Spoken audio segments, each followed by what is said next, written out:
Suricanta labachuri miantas labassúbia. Xerebecanta labachuri mianta labassúbias. Cantas oricantas labassábias.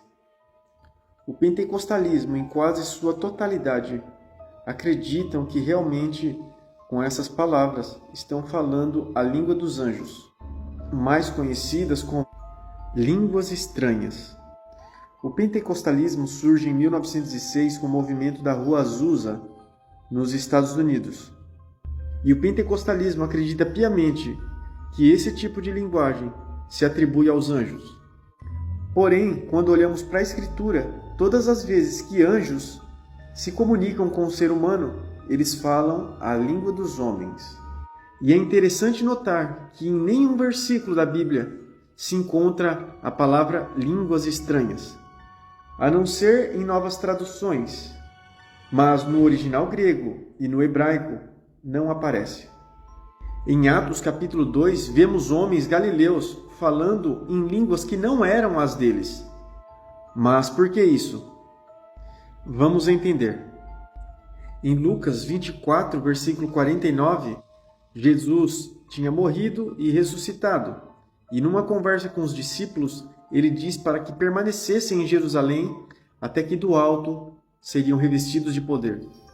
Se observarmos o versículo anterior, bem como de Marcos 16, 15 e 16, veremos que Jesus dá uma ordem a esses discípulos galileus. Ide por todo o mundo e pregai o evangelho a toda criatura. Quem crer e for batizado será salvo. Quem, porém, não crer, será condenado. Então vemos esses discípulos, em sua grande parte galileus, homens simples, sem muita cultura, que malemar conheciam o seu idioma, recebendo uma ordem de ir e pregar o evangelho em todo o mundo. Como seriam capazes disso? Jesus, então, dá condições a esses homens. E em Atos, no capítulo 2, vemos esses homens sendo revestidos de poder pelo Espírito Santo e passando assim a falar em outros idiomas. Para a festa de Pentecostes, uma festa judaica celebrada 50 dias após a Páscoa, vinham judeus de todas as partes do mundo a Jerusalém. Então o Espírito Santo usa esse dia para manifestar a graça de Deus aos homens. Em Atos capítulo 2, versículo 7, vemos aquela multidão atônitos e surpresos com tudo que estavam presenciando. E se perguntavam: vejam, não são porventura galileus todos esses que aí estão falando? Como os ouvimos falar em nossa própria língua materna? Como os ouvimos falar das grandezas de Deus? Vemos aqui que Jesus realmente cumpre o que tinha prometido. Reveste esses homens de poder, para que eles possam falar em outros idiomas e ir e anunciar o Evangelho a toda criatura.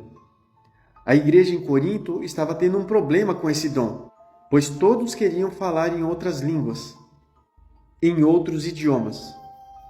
Porém, o apóstolo Paulo, em sua sabedoria, ele diz: prefiro falar 5 palavras com meu entendimento para instruir outros do que falar 10.000 palavras em outra língua. O termo grego usado em 1 Coríntios 14, versículo 19, é glossa, que quer dizer linguagem ou idioma. Não fala de línguas estranhas. E Paulo, para colocar ordem na reunião dos cristãos, ele diz que para falar em línguas deveria haver intérprete, e que quando fosse falar, deveriam ser 2 ou quando muito 3 irmãos falando. E isso sucessivamente, para que houvesse ordem e decência. O que vemos hoje em muitas igrejas é uma histeria generalizada, onde homens e mulheres se colocam a falar em uma linguagem que nem mesmo Deus conhece. Muitos desses sinceros de coração, porém sendo deixados se levar pela carne. Fiquemos com a palavra e que Deus os abençoe.